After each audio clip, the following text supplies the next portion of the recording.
আসসালামু আলাইকুম, সবাইকে স্বাগত জানাচ্ছি নিউজ ব্রডকাস্টে। যখন যাকে চেয়েছেন যেভাবে চেয়েছেন আদালতে ডেকে অপমান করেছেন, কখনো ইকোনমি ক্লাসের টিকিট কেটে বিজনেস ক্লাসে বসতে না পারায় প্লেনের মধ্যে বাঁধিয়েছেন তুল কালাম কাণ্ড। আবার কখনো ট্রাফিক পুলিশকে আদালতে তলব করেছেন শুধুমাত্র সালাম না দেওয়ার কারণে। বলছি বিচারপতি শামসুদ্দিন মানিকের কথা, যার নামের সাথে জড়িয়ে আছে নানা বিতর্কিত কর্মকাণ্ড। বিস্তারিত জানবো কবির বিদ্যুতের রিপোর্টে। বিচারপতি শামসুদ্দিন মানিক, যিনি তার জীবনে অনেক বিতর্কিত কর্মকাণ্ড করেছেন, যখন যাকে চেয়েছেন আদালতে ডেকে অপমান করেছেন, প্লেনের মধ্যে অবৈধভাবে বিজনেস ক্লাসে বসতে না পারায় বাঁধিয়েছেন তুল কালাম কর্মকাণ্ড। সালাম না দেওয়ায় ট্রাফিক পুলিশকে ডেকেছেন আদালতে। সরকারি বাড়িতে থেকে ভাড়া না দেওয়া, লন্ডনে বাড়ি কিনে আয়ের উৎস না দেখাতে পারা সহ নানা বিতর্কিত কর্মকাণ্ড ঘটিয়েছেন তিনি। এমনকি দখলবাজিতেও পিছিয়ে ছিলেন না তিনি। রাজধানীর বাড়িধারায় দুস্থ সাংবাদিকদের নামে ওয়াকফ করা 900 কোটি টাকার 5 একর জমি দখল করেছেন তিনি।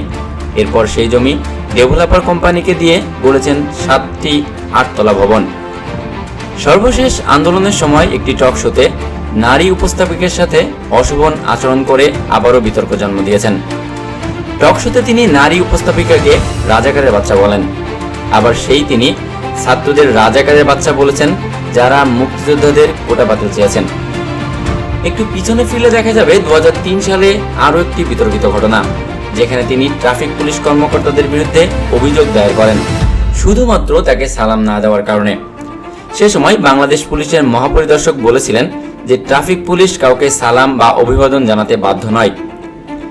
আওয়ামী লীগ সরকারের মধ্যে সবসময় অস্থিরতা বিরাজ করত শামসুদ্দিন মানিককে নিয়ে, যদিও তিনি আওয়ামী লীগের একজন আস্থাভাজন ছিলেন।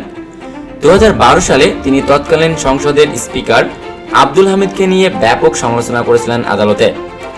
তিনি বিচারপতি থাকা অবস্থায় 2012 সালের শেষ দিকে প্লেনের ইকোনমি ক্লাসের টিকিট কাটার পর বিজনেস ক্লাসে বসতে না দেওয়ায় প্লেনের মধ্যেই লঙ্কাকাণ্ডে বাঁধিয়েছিলেন। সেই ঘটনার পর বাংলাদেশ বিমান এয়ারলাইন্সের একজন ঊর্ধ্বতন কর্মকর্তার বিরুদ্ধে আদালত অবমাননার নোটিশ জারি করেন তিনি। সেই নোটিশের পর বিমান তৎকালীন ব্যবস্থাপনা পরিচালক সহ 4 জন ঊর্ধ্বতন কর্মকর্তা মানিকের বেঞ্চে গিয়ে নিঃশর্তভাবে ক্ষমা চাওয়ার পরও পাননি ক্ষমা। 2012 সালে লন্ডনে 3টি বাড়ি ক্রয় করেন তিনি, কিন্তু সেই টাকার উৎস দেখাতে পারেননি। এছাড়াও লন্ডনে তিনি এবং তার পরিবারের সদস্যদের নামে আরও সম্পত্তি আছে বলে জানা গেছে। 2015 সালে আপিল বিভাগের বিচারপতি থাকা অবস্থায় প্রধান বিচারপতি সুরেন্দ্র কুমার সিনহার সঙ্গে প্রকাশ্যে দ্বন্দ্বে জড়ান। এরপর তিনি রাষ্ট্রপতির কাছে বিচারপতি সিনহার অভিশংসন চেয়ে চিঠি লেখেন, কারণ একটি বেঞ্চ থেকে তাকে সরিয়ে দেওয়া হয়। এছাড়া শামসুদ্দিন মানিকের বিরুদ্ধে বাড়ি ভাড়া পরিশোধ না করার বিষয়েও তদন্ত করতে দুর্নীতি দমন কমিশনকে নির্দেশ দিয়েছেন কোর্টের এক আইনজীবী।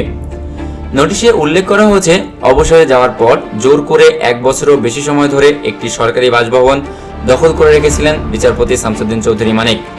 পরে তিনি 2017 সালে বাড়িটি ছাড়লেও ভাড়ার টাকা, গ্যাস, পানি ও বিদ্যুৎ বিলের মোট 14,92,000 টাকা এখনও পরিশোধ করেননি। সবশেষ শেখ হাসিনা সরকারের পতনের পর সিলেট সীমান্ত দিয়ে 23 আগস্ট তিনি ভারতে পালিয়ে যাওয়ার চেষ্টা করেন। তখন বিজিবির একটি টহল দল তাকে আটক করে। কবির বিদ্যুৎ, নিউজ ব্রডকাস্ট।